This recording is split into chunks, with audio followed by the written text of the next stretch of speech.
Isaiah's call, keeping the soul pure. Amid the noise of the flesh, there are moments in history when God does not whisper, but shakes the inner world of a human soul so deeply that nothing remains the same afterward. Isaiah's call was one of those moments. It did not happen in silence, nor in comfort, nor in a place protected from chaos. It happened amid national crisis, spiritual decay, moral confusion, and the loud corruption of flesh-driven society. Isaiah was not summoned in a peaceful sanctuary removed from the world's pain. He was called in the middle of collapse, and that detail matters more than most people realize. The story of Isaiah is not merely about prophecy or ancient Israel. It's about what happens when a human soul is confronted with absolute holiness while still living inside a broken world. It is about the tension between purity and noise, between divine calling and human weakness, between the spirit that longs for God and the flesh that pulls toward distraction, pride, fear, and compromise. Isaiah's life reveals a timeless truth. God does not wait for perfect conditions to call his servants. He calls them precisely when the noise is loudest, when the flesh is most seductive, and when the soul is most at risk of being polluted. In every generation, the flesh grows louder. It does not only speak through obvious sins, it speaks through endless stimulation, constant opinion, public outrage, identity confusion, and the pressure to conform. The noise of the flesh today is not weaker than it was in Isaiah's time. It is stronger, faster, and more invasive. It floods the mind through screens, narratives, comparisons, desires, and anxieties. And yet, the call remains the same. Whom shall I send, and who will go for us? Isaiah's answer was not casual. It was not confident in himself. It was not spoken from a place of strength. It came from a soul that had been shattered by holiness, cleansed by fire, and stripped of illusion. "Here am I. Send me." Those words did not come from ambition. They came from surrender. And surrender is the only doorway through which a pure soul can walk while living in a noisy world. This message is not for those seeking comfort. It is for those who feel the weight of calling, but struggle to keep their inner life clean, while surrounded by constant distraction and temptation. It is for those who sense that God is calling them deeper, but the flesh keeps pulling them sideways. Isaiah's call teaches us that purity is not isolation from the world, but alignment with God within it. It is not silence around you, but clarity within you, and it is not achieved by effort alone, but by encounter. To understand how to keep the soul pure amid the noise of the flesh, we must begin where Isaiah began, in the presence of holiness that exposes everything false, fragile, and unclean within us. The vision that exposes the soul. Isaiah did not begin his ministry with confidence, clarity, or control. He began it with terror. The opening words of his calling are not triumphant, they are destabilizing. "In the year that King Uzziah died, I saw the Lord." This single sentence carries layers of meaning that shape everything that follows. A king had died. Stability had collapsed. Political and spiritual leadership was uncertain. The nation was anxious. And in that moment of loss, Isaiah did not see solutions, strategies, or reassurance. He saw the Lord.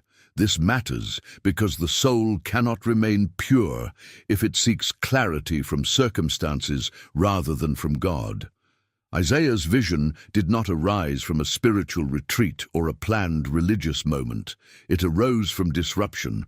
God often reveals himself most clearly when the structures we rely on fall apart. When King Uzziah died, something else was exposed: Isaiah's dependence on external order. The death of the king created space for a deeper revelation. When earthly authority collapses, divine authority becomes unavoidable. Isaiah saw the Lord high and lifted up, seated on a throne that was not threatened by political change or human failure. This vision was not comforting. It was overwhelming. The temple shook. Smoke filled the space. Seraphim cried out in voices so powerful that the foundations trembled. Holy, holy, holy is the Lord of hosts. The whole earth is full of his glory. This was not symbolic poetry meant to inspire. It was an encounter with reality more real than anything Isaiah had known before. And this is where the first major lesson about purity emerges. When true holiness is revealed, it does not flatter the soul, it exposes it. Isaiah did not feel elevated by the vision. He felt undone. His immediate response was not worship, but confession. Woe is me, for I am undone, because I am a man of unclean lips, and I dwell in the midst of a people of unclean lips. Notice what Isaiah did not say. He did not point to the corruption of others first. He did not blame society, leadership, or culture. The vision of God redirected his attention inward. Holiness does that. It removes the ability to hide behind comparison. In the presence of God, excuses dissolve, rationalizations collapse. The noise of the flesh goes silent because it cannot survive direct exposure to divine truth. Isaiah identified his lips as unclean. Lips represent more than speech. They represent expression, identity, influence, and inner overflow. The flesh reveals itself through what we speak, how we speak, and why we speak. Pride speaks, fear speaks, desire speaks, resentment speaks. The noise of the flesh often manifests through words long before actions follow. Isaiah recognized that even before his hands or feet were addressed, his mouth needed cleansing. This moment reveals a crucial truth. The soul cannot be purified by willpower alone. Isaiah did not clean himself. He did not promise to speak better. He did not vow to try harder. Instead, a seraphim took a burning coal from the altar and touched Isaiah's lips. Fire did what discipline could not. Divine intervention accomplished what human effort never can. Your guilt is taken away, and your sin atoned for. Purity is not the absence of struggle. It is the presence of fire. The fire did not destroy Isaiah. It transformed him. This is the difference between the fire of the flesh and the fire of God. The fire of the flesh consumes and leaves emptiness.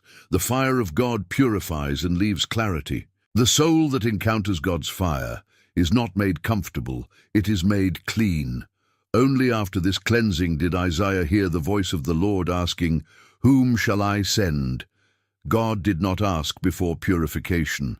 Calling follows cleansing.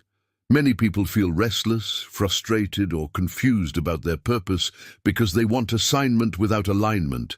They want direction without purification. Isaiah's story shows that the noise of the flesh must be silenced before the voice of God can be clearly discerned. Isaiah's response, "Here am I, send me," was not enthusiastic ambition. It was surrendered availability. He did not ask where he would go. He did not ask how people would respond. He did not ask how long it would take. A purified soul does not negotiate with God. It yields. This is where the modern struggle becomes clear. The noise of the flesh today is constant. It demands attention, validation, reaction, and expression. It tells the soul to speak quickly, react loudly, and define itself publicly. But Isaiah's calling teaches us that purity requires restraint before expression, silence before speech, and surrender before action. A soul that remains pure in a noisy world is a soul that has learned to value God's presence more than its own opinions. Isaiah was not sent to deliver comforting messages. He was sent to speak hard truths to resistant hearts. Purity did not protect him from rejection. It prepared him for obedience. This is another misconception the flesh promotes, that purity leads to ease. In reality, purity leads to clarity, and clarity often leads to conflict. But a purified soul is not shaken by resistance because it no longer seeks approval from people. The vision that exposed Isaiah's soul also anchored his entire life. He would face hostility, misunderstanding, and sorrow, but he would never again be confused about who God was or who he himself was. The noise of the flesh loses its power when the soul has seen something greater. Once the soul has encountered true holiness, distractions lose their authority. This is the first step in keeping the soul pure amid the noise of the flesh, allowing God to expose what is unclean without defending it. Many people avoid God's presence not because they hate him, but because they fear what he might reveal. Isaiah teaches us that exposure is not punishment, it is preparation. If you want to walk in clarity, you must first be willing to be undone. If you want to hear God clearly, you must allow him to silence everything false within you. And if you want to live pure in a noisy world, you must encounter a holiness louder than the flesh. If this message is speaking to your spirit and you want to continue walking deeper into teachings like this, make sure to subscribe to the channel. Your support allows us to keep sharing messages that strengthen the soul, sharpen discernment, and help you remain spiritually grounded in a world full of noise. Learning to hear God. When the flesh never stops talking after Isaiah's soul was exposed and purified, a new battle began, one that did not happen in the temple, but in daily life. Many people misunderstand the call of God because they think the greatest challenge is receiving it. In reality, the greatest challenge is sustaining it. The vision passes, the fire touches the lips, the moment ends, but the noise of the flesh returns, and this is where most souls lose their purity, not through open rebellion, but through gradual interference. The flesh does not usually try to silence God directly. It competes with him. It overlaps. It distracts. It fills the inner world with urgency, emotion, desire, fear, and self-importance until the voice of God becomes harder to distinguish. Isaiah's calling teaches us that hearing God is not a one-time event. It is a discipline of inner alignment that must be protected deliberately, especially after a powerful encounter. Once Isaiah said, "Here am I, send me," God did not immediately give him encouragement or reassurance. Instead, God gave him a difficult message and warned him that many would not listen. This is significant because it reveals how God speaks after calling someone. He does not adjust his voice to make obedience easier for the flesh. He speaks truth plainly, even when that truth will create resistance, loneliness, and misunderstanding. A soul that wants to remain pure must learn to hear God without filtering his voice through personal comfort. The flesh reacts quickly. It wants clarity that feels good. It wants affirmation. It wants to be seen as right, justified, and successful. But God often speaks in ways that challenge the ego and unsettle the natural mind. Isaiah had to learn to distinguish between the internal reactions of his flesh and the steady authority of God's voice. This distinction is essential. Many people confuse their emotional responses, thoughts, or impulses with divine guidance. Isaiah's life shows us that God's voice carries weight, not noise. It does not rush. It does not beg for attention. It stands firm, even when ignored. One of the most dangerous forms of noise is familiarity. After a powerful spiritual experience, the flesh tries to normalize it. It turns revelation into memory instead of transformation. Isaiah could not afford to live off past encounters. His role required continuous sensitivity to God's direction. This meant learning to quiet his inner world again and again. Purity is not maintained by intensity, but by consistency. The flesh is loud because it is reactive. It responds to circumstances, people, threats, and desires instantly. God's voice, by contrast, is often calm, firm, and steady. It does not compete with chaos. It remains unchanged by it. Isaiah's challenge was not that God stopped speaking, but that the world around him kept shouting. Kings changed, nations threatened, people rebelled. False prophets spoke comforting lies. In that environment, the flesh constantly suggested alternative interpretations, shortcuts, and self-protection. This is where purity becomes a matter of loyalty. A pure soul chooses God's voice, even when it contradicts popular opinion, emotional instinct, or personal safety. Isaiah had to speak messages that isolated him. He had to announce judgment while surrounded by denial. He had to proclaim truth without applause. Each time he opened his mouth, the temptation to soften the message or protect himself was present. That temptation was the flesh speaking. The flesh often disguises itself as wisdom. It says things like, "Be more balanced. Don't be so extreme. This isn't the right time," or "People aren't ready for that." These thoughts sound reasonable, but they often exist to dilute obedience. Isaiah teaches us that purity requires obedience, even when wisdom, as defined by society, argues against it. God's wisdom does not always align with survival instincts. Another form of noise Isaiah faced was internal doubt. After the initial encounter, there is always a period where the soul asks, "Was that really God?" The flesh thrives on uncertainty. It revisits the call repeatedly, not to understand it, but to weaken it. Isaiah's endurance came from the clarity of the original vision. He did not build his faith on feelings, he built it on revelation. A soul that remains pure learns to anchor itself in what God has revealed, not in what the flesh feels in the moment. Hearing God clearly also required Isaiah to accept silence. There were long stretches where God did not speak dramatically. No visions, no seraphim, just obedience in ordinary days. Many souls lose purity here. They mistake silence for abandonment and start filling the gap with their own ideas, plans, and reactions. Isaiah did not do that. He continued to act according to the last clear word he had received. Purity is often proven in silence more than in revelation. The flesh hates silence because silence exposes motives. In silence, ambition is revealed, fear is revealed, impatience is revealed. Isaiah's ability to remain pure depended on his willingness to sit with God without demanding constant reassurance. This kind of stillness is rare, but it is essential.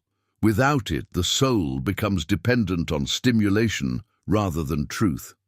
Isaiah also had to learn that God's voice does not always come through emotion. Some messages were delivered without passion or excitement. They were heavy, sober, and precise. The flesh prefers emotional highs or dramatic lows. God often speaks in steady conviction. This difference matters because many people chase spiritual intensity instead of spiritual alignment. Isaiah's calling was not fueled by emotion, but by obedience. The noise of the flesh also manifests through comparison. Isaiah lived among other prophets. Some were false, some spoke comforting words that people preferred. The temptation to compare messages, results, and reception was real. But comparison contaminates purity because it shifts focus from obedience to outcome. Isaiah had to trust that faithfulness mattered more than popularity.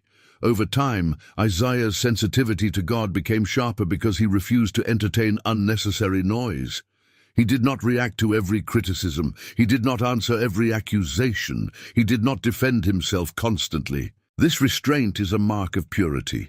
A soul that hears God clearly does not need to prove itself to others. It knows who sent it. Another crucial lesson from Isaiah's life is that hearing God clearly requires humility. Even after being called, Isaiah never assumed ownership of the message. He remained a messenger, not the source. The flesh wants to claim authority for itself. It wants to turn calling into identity. Isaiah resisted this. His authority came from God, not from his role. This protected him from pride, which is one of the fastest ways purity is lost. Isaiah also understood that obedience does not guarantee immediate understanding. Some messages he delivered were fulfilled long after his lifetime. The flesh wants closure. God often asks for trust. A pure soul is willing to obey without seeing results. This willingness silences much of the flesh's noise because it removes the need for validation. The longer Isaiah walked with God, the more distinct God's voice became, not because God changed, but because Isaiah did. The flesh grew quieter as obedience became habitual. This is a powerful truth. The flesh does not lose its voice instantly, but it loses its authority gradually. Each act of obedience weakens it. Each refusal to react strengthens the spirit. In a world full of competing voices, Isaiah's life teaches us that hearing God clearly is not about volume, but about priority. Whatever the soul values most will speak loudest. If comfort, approval, or control are valued, the flesh will dominate. If obedience, truth, and reverence are valued, God's voice will stand out. To keep the soul pure amid constant noise, one must choose daily alignment over instant reaction. Isaiah did not silence the world. He silenced his attachment to it. This is the difference. Purity does not require withdrawal from life. It requires inner separation. The soul must belong fully to God, even while living among people. This topic reveals that the call of God is not sustained by passion, but by discipline. It is not protected by isolation, but by discernment. And it is not preserved by effort alone, but by humility and trust. Isaiah's ability to hear God clearly in a loud world was not a gift given once. It was a posture maintained over a lifetime. If you want to continue growing in discernment, learning how to quiet the flesh, and strengthening your ability to hear God clearly in a noisy world, make sure to subscribe to the channel. By subscribing, you support content that helps deepen spiritual clarity, strengthen faith, and guide the soul toward purity and obedience. Walking in purity while living among corruption. After the call is heard and the voice of God becomes familiar, a deeper and more demanding test begins. Learning how to remain pure while living in the middle of corruption. Isaiah was not sent into a spiritually healthy environment. He was sent into a nation saturated with injustice, hypocrisy, idolatry, and moral decay. This is one of the most overlooked aspects of his calling. God did not remove Isaiah from corruption. He planted him inside it. And this reality forces us to confront a hard truth. Purity is not preserved by environment, but by allegiance. Many people believe that if they could just escape certain people, systems, or cultures, they would finally be able to live a clean and faithful spiritual life. Isaiah's experience dismantles that illusion. He lived among leaders who abused power, religious figures who honored God with words but not with hearts, and communities that preferred comfort over truth. If purity depended on surroundings, Isaiah would have failed immediately. Instead, his purity deepened precisely because corruption was present. Corruption pressures the soul in subtle ways. It rarely demands open rebellion at first. Instead, it invites compromise. It suggests silence where truth should be spoken. It encourages adjustment instead of obedience. It promotes survival over faithfulness. Isaiah was constantly surrounded by these pressures. Each day required a renewed decision to remain aligned with God rather than adapting to what was socially acceptable. One of the most dangerous lies corruption whispers to the soul is that purity is impractical. It tells the faithful person that strict obedience is unrealistic, that moral clarity is outdated, and that survival requires flexibility. Isaiah's life stands as a contradiction to that lie. He did not survive by blending in. He endured by standing apart internally, even while remaining physically present among his people. Purity is not fragility, it is strength under pressure. Isaiah was not naive about the world around him. He understood politics, power, fear, and manipulation, but he refused to let understanding become justification. This distinction is crucial. Many people lose purity not because they lack faith, but because they rationalize compromise using insight. Isaiah saw clearly and still obeyed fully.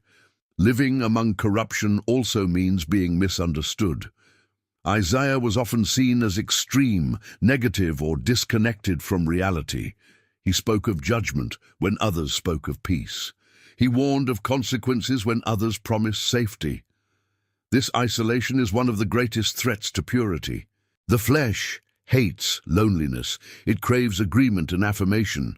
Isaiah had to learn to let God's approval outweigh human acceptance. Another layer of corruption Isaiah faced was religious distortion. The people still practiced rituals. They still gathered. They still spoke God's name, but their hearts were far from Him. This kind of corruption is especially dangerous because it looks holy on the surface. Isaiah was called to expose it. This required discernment and courage. It also required deep personal integrity. A person cannot confront hypocrisy without guarding their own heart carefully. Exposure without humility leads to pride. Isaiah avoided this trap by continually submitting himself to God. The flesh is especially tempted to respond to corruption with anger. Anger feels righteous. It feels powerful. But anger, if left unchecked, contaminates purity. Isaiah spoke with authority, but not with uncontrolled rage. His messages were firm, often severe, but they flowed from obedience, not emotional reaction. This matters because reacting emotionally to corruption often makes us mirror the very impurity we claim to oppose. Isaiah's purity was anchored in grief, not superiority. He mourned the state of his people. He wept over their blindness. This grief protected him from bitterness. Bitterness is one of the most corrosive forces the flesh produces. It disguises itself as moral clarity while slowly poisoning compassion. Isaiah remained pure because he allowed sorrow to soften him instead of allowing resentment to harden him. Another test of purity in a corrupt environment is patience. Isaiah spoke words that would not be fulfilled in his lifetime. He warned of exile long before it happened. He promised restoration long before people believed it. This kind of long obedience requires deep trust. The flesh wants immediate results. It wants proof that faithfulness matters. Isaiah walked without that proof. His purity was sustained by faith, not by outcomes. Corruption also tempts the soul to simplify truth. Complex realities pressure the mind to reduce messages into something easier to digest. Isaiah refused to do this. His prophecies held tension: judgment and hope, destruction and restoration, holiness and mercy. Purity does not flatten truth for convenience. It allows truth to remain whole, even when it is difficult to carry. Another subtle danger Isaiah faced was desensitization. When surrounded by injustice long enough, the soul can begin to normalize it. Isaiah resisted this by continually returning to God's perspective. He did not let repetition dull his sensitivity. Each act of injustice still mattered. Each act of rebellion still grieved him. This sensitivity is a mark of purity. When the soul stops being moved by sin, it has already begun to compromise. Isaiah also had to guard against despair. Corruption creates fatigue. Speaking truth to resistant hearts can drain hope. The flesh responds to this exhaustion by withdrawing emotionally or becoming cynical. Isaiah did neither. He carried hope, not because circumstances improved, but because God revealed a future beyond them. His visions of restoration, redemption, and the coming servant sustained his soul. Hope is essential to purity. Without it, obedience becomes mechanical and hollow. Living among corruption also meant facing personal risk. Isaiah's words threatened powerful interests. Purity is costly. It often invites opposition. The flesh naturally seeks safety. Isaiah chose obedience over self-preservation. This does not mean he was reckless. But it does mean he trusted God more than he trusted his instincts. Purity requires courage, because fear is one of the flesh's strongest tools. Isaiah's purity also expressed itself in restraint. He did not speak constantly, he spoke when sent. Silence can be as important as proclamation. Many lose purity by speaking out of frustration instead of obedience. Isaiah waited for God's instruction. This waiting preserved the authority of his words and protected his heart from unnecessary conflict. Another important aspect of Isaiah's life is that he did not measure success by response. Corrupt environments rarely reward purity. Faithfulness often looks like failure when judged by human standards. Isaiah accepted this. His identity was rooted in calling, not applause. This freed him from manipulation and disappointment. Purity in corruption also requires forgiveness. Isaiah addressed betrayal, rejection, and hostility repeatedly. Without forgiveness, the soul hardens. Hardness blocks spiritual sensitivity. Isaiah's continued openness to God reveals that he did not allow offense to dominate his inner life. Forgiveness does not excuse corruption, but it prevents contamination. Isaiah's prophecies also reveal another layer of purity, hope for enemies. Even as he pronounced judgment, he also spoke of restoration. Even as he warned, he promised healing. This balance kept his heart aligned with God's character. Purity does not delight in punishment. It longs for redemption, even when judgment is necessary. Over time, Isaiah became a living contradiction to his environment. While corruption deepened, his clarity sharpened. While injustice spread, his vision expanded. This is what happens when purity is maintained under pressure. The soul becomes resilient. The flesh loses its leverage. Obedience becomes steady rather than forced. Isaiah's life teaches us that purity is not passive. It is active resistance against internal compromise. It is choosing truth repeatedly in small, unseen moments. It is refusing to let the environment define the inner world. This kind of purity does not isolate the believer. It equips them. In a world that normalizes corruption, Isaiah stands as proof that it is possible to remain pure without retreating. He did not escape society. He confronted it, and he did so without becoming corrupted by it. This is the balance the modern soul must learn. To live among corruption without absorbing it, one must remain rooted in God's presence, grounded in humility, guarded in emotion, and unwavering in obedience. Isaiah did not achieve this perfectly, but he pursued it faithfully. His life reminds us that purity is not about perfection, but about direction. If you desire to strengthen your inner life, remain spiritually clean in difficult environments, and learn how to walk faithfully without compromising truth, make sure to subscribe to the channel. By subscribing, you support content that equips the soul to remain grounded, discerning, and obedient in a world that constantly pulls toward compromise. Resisting the seduction of the flesh without withdrawing from life. As Isaiah continued walking in obedience, another tension became unavoidable: how to resist the seduction of the flesh without withdrawing from life itself. This is one of the most misunderstood aspects of spiritual purity. Many believe that to remain clean, one must retreat, disconnect, or disengage from the world. Isaiah's life demonstrates the opposite. God did not call him to isolation, but to presence. The challenge was not avoiding life, but navigating it without surrendering the soul. The flesh does not only tempt through obvious sin, its most powerful seduction is subtle. It presents itself as necessity, as realism, as emotional survival. It tells the soul that compromise is not betrayal, but adaptation. Isaiah lived in a society where injustice was normalized, indulgence was justified, and power was admired. The flesh thrived in that environment, not because people were evil, but because they were comfortable. Comfort is one of the flesh's most effective tools. Isaiah was not immune to this pressure. He felt fear, fatigue, discouragement, and sorrow. The difference was not that he lacked flesh, but that he refused to let flesh lead. This distinction matters deeply. Purity does not mean the absence of desire or emotion. It means proper order. When the flesh dictates direction, the soul becomes reactive. When the spirit leads, the flesh becomes disciplined. One of the flesh's greatest seductions is relevance. It whispers that to remain effective, one must sound like the world, think like the world, and adjust to the world's values. Isaiah rejected this.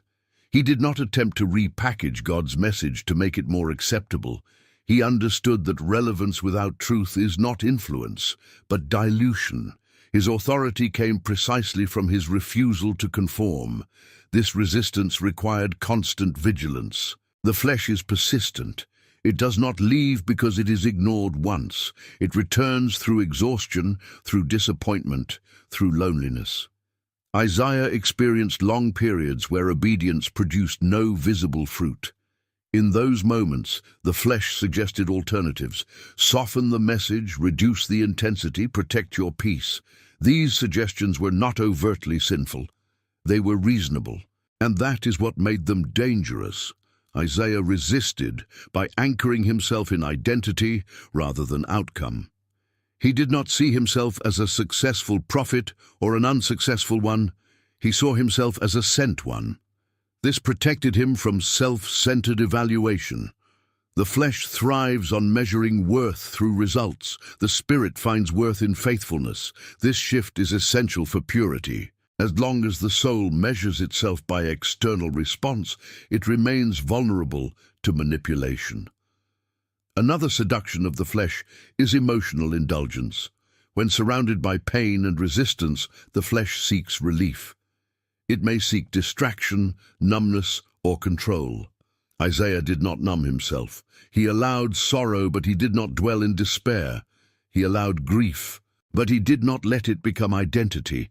Emotional honesty without emotional dominance preserved his clarity. The flesh also seduces through power. Isaiah interacted with kings, leaders, and systems of authority. Influence was within reach. Alignment with power could have made his life easier, but power demands loyalty. Isaiah chose allegiance to God over proximity to influence. This choice protected his message. Once the soul becomes dependent on power, it loses the ability to speak truth to it. Another subtle temptation Isaiah faced was spiritual pride. Being chosen, hearing God, carrying revelation, these experiences can elevate the ego if not guarded carefully. Isaiah avoided this by remaining deeply aware of his own unworthiness. The memory of being undone before holiness never left him. This humility was not weakness, it was protection. Pride is one of the fastest ways purity collapses, because it shifts trust from God to self. The flesh also seeks validation through recognition. Isaiah's words were preserved, but during his life he was not celebrated widely. He did not receive honor for his obedience. This tested his motives repeatedly. Serving without recognition purifies intention. It strips the soul of performative faith. Isaiah served because he was sent, not because he was seen. Resisting the flesh also meant accepting tension. Isaiah lived between judgment and hope, between warning and promise. The flesh prefers resolution. It wants everything settled. But spiritual maturity requires holding tension without forcing closure. Isaiah trusted God with outcomes he would never witness. This trust quieted the flesh's demand for control. Another area of resistance was speech. The flesh loves excess. Too much explanation, too much defense, too much expression. Isaiah spoke when commanded and remained silent when not. He did not argue with critics endlessly. He did not justify himself repeatedly. This restraint protected his inner life. Many lose purity by speaking from reaction instead of obedience. Isaiah also resisted the flesh by staying rooted in God's presence rather than public opinion. He did not adjust his convictions based on majority response. This independence is rare and costly. It requires a deep internal anchor. Without that anchor, the soul bends under pressure. Isaiah's anchor was the holiness he had seen. Once the soul has truly encountered God, lesser voices lose authority. The flesh also tempts through urgency. It demands immediate action, quick response, instant alignment. Isaiah learned patience. He waited for God's timing. Waiting is one of the most effective ways to weaken the flesh. It forces desire to submit to wisdom. Isaiah's patience was not passivity, it was trust in divine order. Another seduction is self-protection. The flesh prioritizes safety. Isaiah faced hostility, rejection, and risk. He did not seek danger, but he did not avoid obedience to preserve comfort. This courage was not reckless. It was rooted in trust that God's purpose outweighed personal security. Fear loses power when trust deepens. Isaiah's resistance to the flesh did not make him rigid. He remained compassionate. He spoke of restoration, healing, and future glory. Compassion kept his resistance from becoming hardness. Without compassion, resistance turns into judgmentalism. Isaiah resisted sin without rejecting people. This balance preserved both purity and love. The flesh also tempts through weariness. Long obedience is exhausting. Isaiah endured decades of resistance. Weariness can soften boundaries and lower discernment. Isaiah replenished himself not through indulgence, but through returning to God's promises. Hope renewed his strength. Hope is essential for resisting the flesh because despair weakens resolve. Another form of seduction is familiarity with evil. When surrounded by corruption long enough, shock fades. Isaiah refused to normalize what God called wrong. He maintained sensitivity. This sensitivity required continual renewal. Without renewal, discernment dulls. Isaiah stayed alert by remaining attentive to God's perspective rather than adapting to his environment. Isaiah's life shows that resisting the flesh does not mean rejecting humanity. He felt deeply. He mourned, he hoped, he loved. The flesh does not disappear, it is subordinated. This is the essence of purity, ordered desire. The spirit leads, the flesh follows. In modern life, the same challenge exists. The flesh is loud, persuasive, and constant. It does not need to be defeated once, it must be resisted daily. Isaiah teaches us that resistance is not achieved through isolation, but through alignment. It is not achieved by denial, but by devotion. A soul that resists the flesh successfully becomes stable. It is not easily shaken by trends, opinions, or emotions. It remains engaged with life without being consumed by it. This stability is not emotional numbness, it is spiritual grounding. Isaiah's resistance was not dramatic rebellion, it was quiet faithfulness, day after day, message after message, choice after choice. This kind of resistance shapes the soul slowly but deeply. Over time, obedience becomes instinctive. The flesh still speaks, but it no longer commands. This topic reveals that purity is sustained not by avoidance, but by intentional engagement under divine authority. Isaiah walked fully present in his world without surrendering to it. This is the path of mature faith. If you want to learn how to resist the pull of the flesh, remain spiritually grounded without withdrawing from life, and strengthen your ability to live faithfully in the middle of constant pressure, make sure to subscribe to the channel. By subscribing, you support content that equips the soul to live with clarity, discipline, and spiritual strength in a demanding world. Finishing the race with a soul still clean. As Isaiah's life moved toward its later years, a final and often ignored dimension of purity emerged: endurance.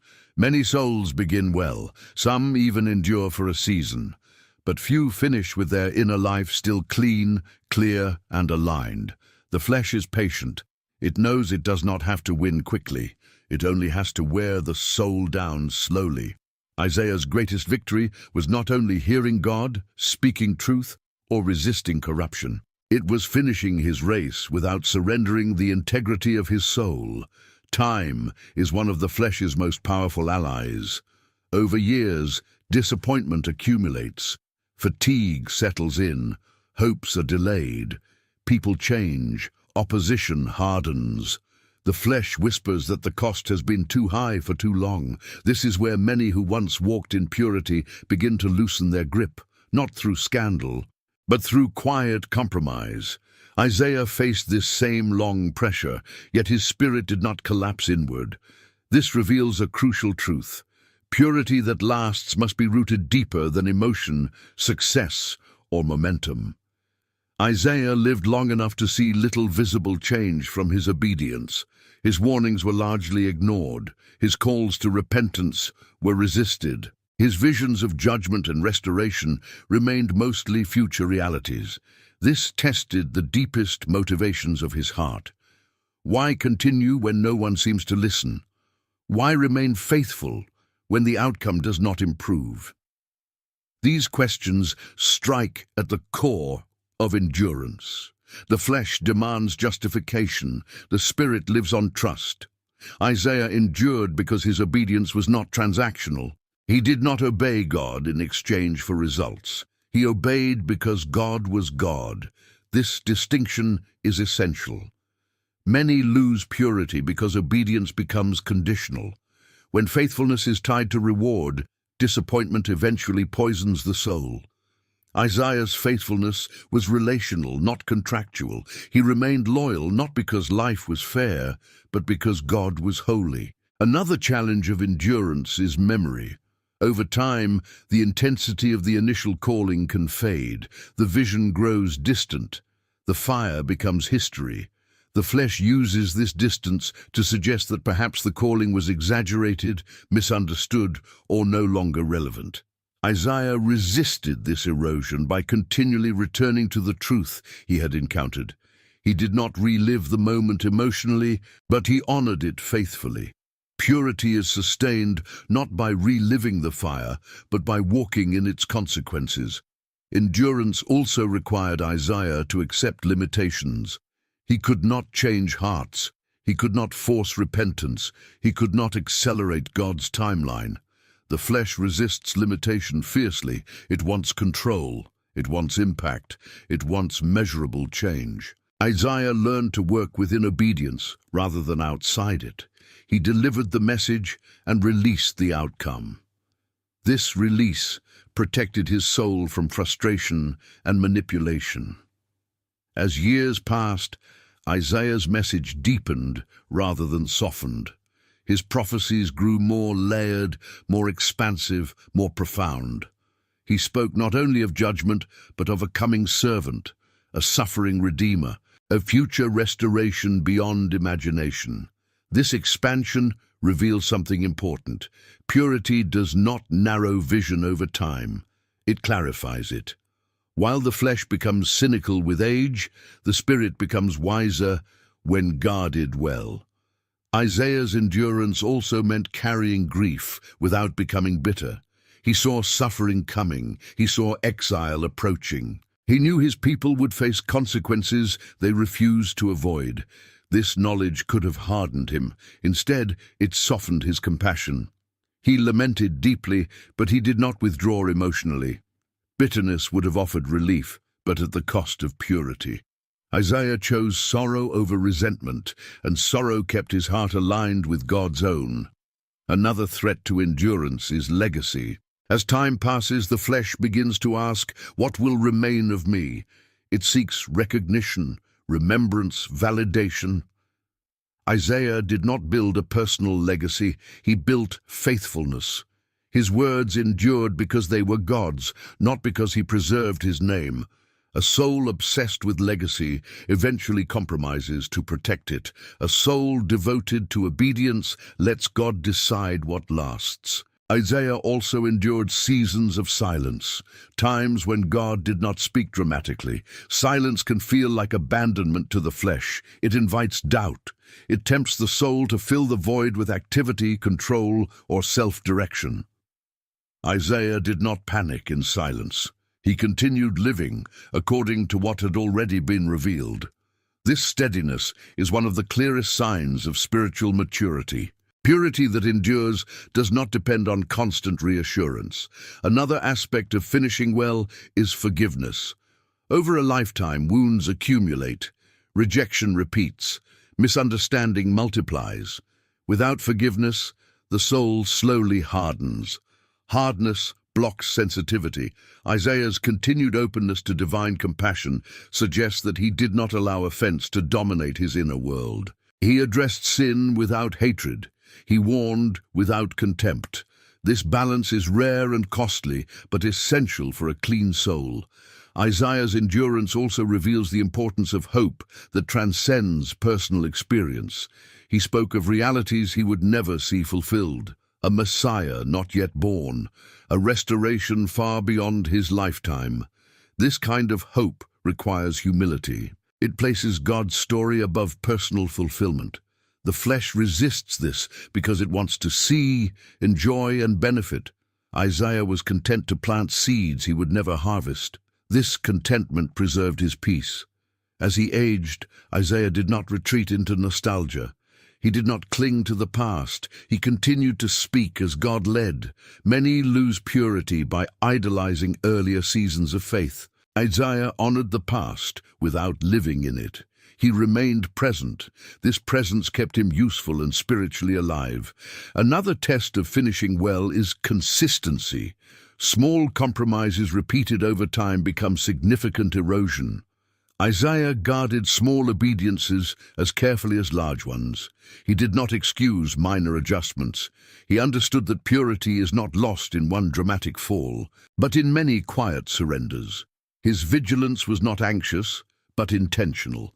Isaiah's endurance also involved teaching future generations through words that would outlive him. He trusted God with interpretation, preservation, and application. This trust required letting go. The flesh wants control over how messages are received. Isaiah released that control. This release freed him from anxiety and preserved his inner freedom. Finishing with a clean soul also meant accepting mystery. Some revelations Isaiah carried were not fully explained. He held truths that were not resolved. The flesh demands clarity. The spirit accepts mystery. Isaiah's willingness to live without complete understanding protected him from forcing conclusions that would have compromised truth. Isaiah's life demonstrates that purity is not a static state, but a sustained orientation. It must be chosen again and again, especially when energy fades and resistance remains. Endurance transforms obedience from effort into character. What begins as discipline becomes instinct. The flesh still exists, but it no longer governs direction. In the end, Isaiah did not become famous in his lifetime. He did not see national revival. He did not witness the fulfillment of his greatest prophecies. And yet he finished with his soul intact. He remained aligned, reverent, obedient, and hopeful. This is success in God's economy. For those walking today amid constant noise, endless pressure, and spiritual fatigue, Isaiah's life offers a final and powerful lesson. Finishing clean matters more than starting strong. Many begin with fire, few endure with faithfulness. The soul that finishes well is the soul that has learned to trust God beyond outcomes, beyond recognition, beyond understanding. Purity that endures is not dramatic. It is quiet loyalty. It is choosing obedience when no one is watching. It is remaining soft in a hard world. It is allowing God to define success. Isaiah did this, and his life continues to speak across centuries. If you want to continue strengthening your faith, learning how to endure spiritually without losing clarity, and finishing your own race with a soul still clean, Make sure to subscribe to the channel. By subscribing, you support content that equips the spirit to remain faithful, grounded, and aligned with God from beginning to end.